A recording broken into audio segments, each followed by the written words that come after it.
Like most of us, because of the coronavirus outbreak, I'm stuck at home. As a 15-year-old, I wasn't quite expecting this to be my life as a teenager. Curious about what the world looks like amid the pandemic, I'm talking with people who are on the front lines, helping our society get through this difficult time. Sharing their stories gives me hope, while I'm 15 and quarantined.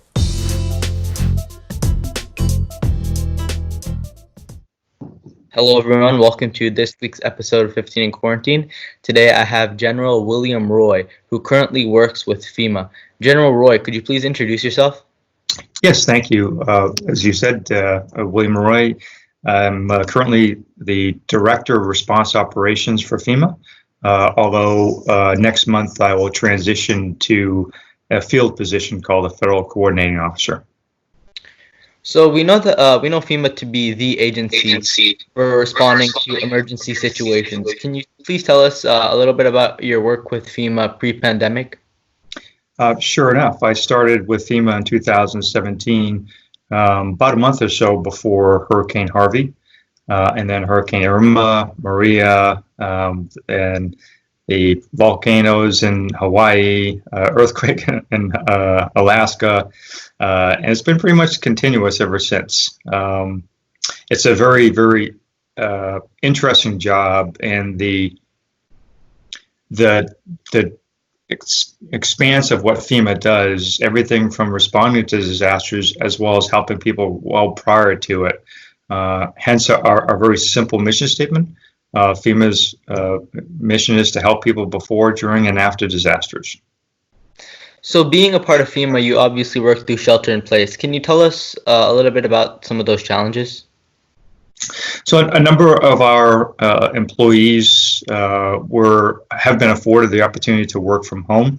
However, in the National Response Coordination Center, where we coordinate the federal response, we still require a number of people to come in. And so what we did was we followed CDC's guidance. In fact, we were very, very blessed to have Dr. Jernigan from CDC, who was the incident management team leader for the initial response for CDC as part of our operation. And so we're using CDC, we were able to space out the NRCC by taking out every other seat, maintaining social distances, and then because so many people work from home, we were able to use many of the floors above the NRCC for our task forces that came over from HHS to help coordinate the response.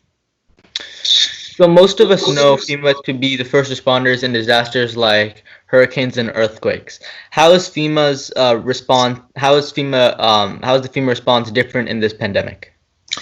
So very interesting. It's two separate aspects to it.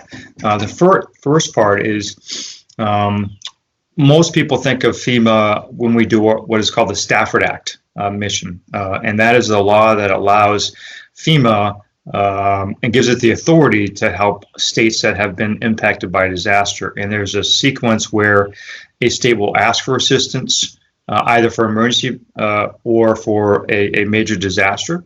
And once approved by the president, we're authorized to use disaster relief fund to help.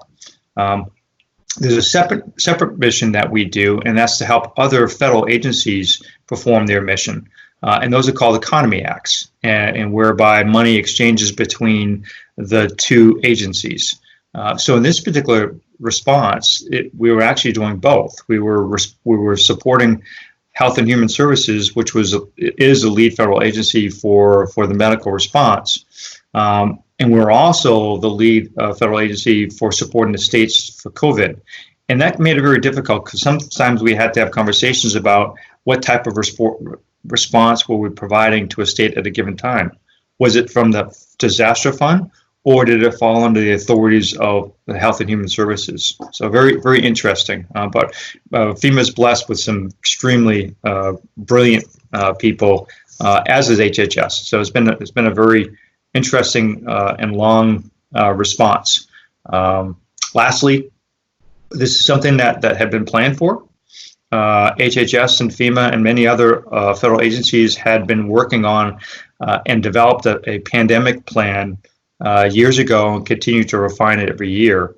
And obviously, we're making many notes about what the plan had called for versus what the reality is. So, has this pandemic changed your personal approach to your job? If so, how?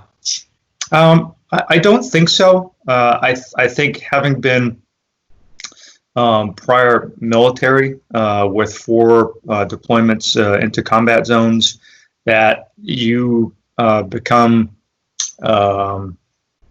almost immune to the actual to the personal concerns, and so being in harm's way is something that you become used to, and so for me, it was just another day going to work.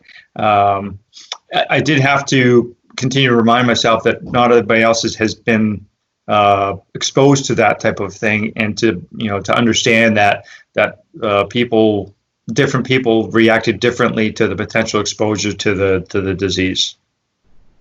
So, lastly, what is your message for kids and teenagers like me? I think, well, I mean, if you look at how things are changing, so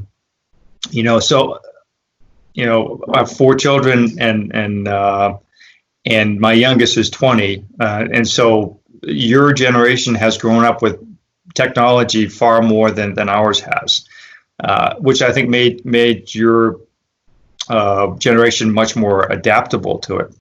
That said, I think that many people are seeing that while technology is very nice, human contact is something that you just can't replicate. You have to have that, whether it's in a work environment where you're face to face, or whether it's with friends and family.